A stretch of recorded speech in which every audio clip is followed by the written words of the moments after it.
ఈ రిచ్ ఆవిడ తన సైలెంట్ కొడుక్కి పెళ్లి చేయాలని తెగ ఆరాటపడి ఒకేసారి 20 బ్లైండ్ డేట్స్ సెట్ చేసింది. ఉదయం అంతా గడిచిపోయినా ఆ అబ్బాయి మాత్రం మొత్తం మీద 3 ముక్కలు కూడా మాట్లాడలేదు.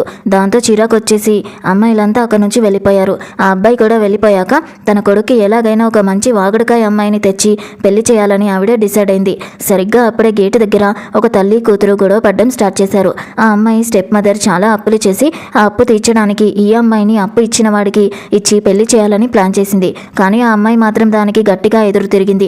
తనతో వాదించలేక ఆవిడ కొంతమంది మనుషులని పిలిపించి తనని బలవంతంగా ఇంటికి లాక్కెళ్లడానికి ట్రై చేసింది. ఇక తను తప్పించుకోలేను అనుకునే టైంలో ఆకాశం నుంచి నోట్ల వర్షం కురిసినట్టు బోలెడు డబ్బులు పడ్డాయి. వెంటనే ఆ రిచ్ ఆవిడ అక్కడికి వచ్చి అమ్మాయి అమ్మని చెంప పగలగొట్టింది. అసలు విషయం ఏంటంటే ఆ అమ్మాయి అలా గడగడ మాట్లాడడం చూసి నచ్చి తన కొడుక్కి వైఫ్గా ఇంటికి కోడలిగా చేసుకోవాలని ఫిక్స్ అయింది. అందుకని తన అమ్మని అక్కడి నుంచి వెళ్ళగొట్టేసి నువ్వు రోజు మా అబ్బాయితో మాట్లాడితే చాలు నీకు $3 లక్షల US ఇస్తాను అని ఆ అమ్మాయితో చెప్పింది. ఆ అబ్బాయి హ్యాండ్సమ్ ఫోటో చూడగానే అమ్మాయి కూడా వెంటనే ఓకే అనేసింది. ఆ నైటే ఆ అమ్మాయి అబ్బాయి ఇంటికి వెళ్ళి అనుకోకుండా తన చేతిలో పడిపోయింది.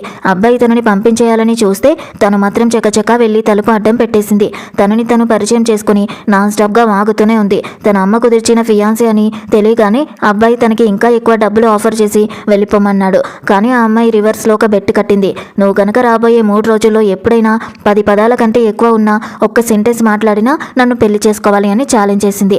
తన వాగుడు భరించలేక ఆ అబ్బాయి కూడా సరే అని ఒప్పుకున్నాడు. ఆ రోజు నుంచి ఆ అమ్మాయి ఎలాగోలా తన కళ్ళ ముందే తిరగడం స్టార్ట్ చేసింది. ఆ అబ్బాయి అసలు మాట్లాడకపోయినా తను మాత్రం వదలకుండా తన వెంటే పడింది. లాస్ట్ నైట్ ఆ అబ్బాయి స్టడీ రూమ్లో దూరి లాక్ చేసుకుంటే తన టేబుల్ కింద నుంచి దూరి బయటపడింది. చాలాసేపు అక్కడ దాక్కోవడం వల్ల తన కాళ్ళు తిమ్మిళ్ళు పట్టేశాయి. అబ్బాయి తనని పైకి లేపితే తను కాస్త డైరెక్ట్గా తన ఒళ్ళోనే కూర్చుండిపోయింది. ఈలోపు వాళ్ళ రిలేషన్ ఎంతవరకు వచ్చిందో చూద్దామని తన అమ్మ స్టడీ రూమ్ వైపు వచ్చింది. తలుపు దగ్గరికి వచ్చేసరికి ఆ అమ్మాయి తన కొడుకు బుగ్గ మీద కిస్ చేయడం చూసింది. అమ్మని చూడగానే అబ్బాయి కంగారుగా తనని పక్కకి తోసేశాడు.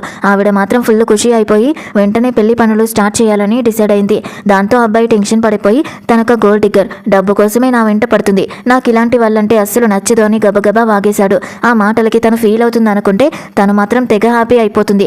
ఎందుకంటే ఆ అబ్బాయి మాట్లాడిన మాటల్లో 10 కంటే ఎక్కువ పదాలు ఉన్నాయి కాబట్టి. తను అంత పెద్ద తప్పు చేస్తానని అబ్బాయి అస్సలు ఊహించలేదు. ఇక చేసేదేం లేక ఇష్టం లేకపోయినా తనతో కలిసి మ్యారేజ్ సర్టిఫికేట్ తీసుకోవాల్సి వచ్చింది. ఆ నైట్ ఇద్దరు ఫస్ట్ టైం ఒకే బెడ్ షేర్ చేసుకుంటారు. తను సిగ్గుపడుతుందేమో అని అబ్బాయి అనుకున్నాడు. కానీ తను పడుకోగానే నిద్రపోతుంది.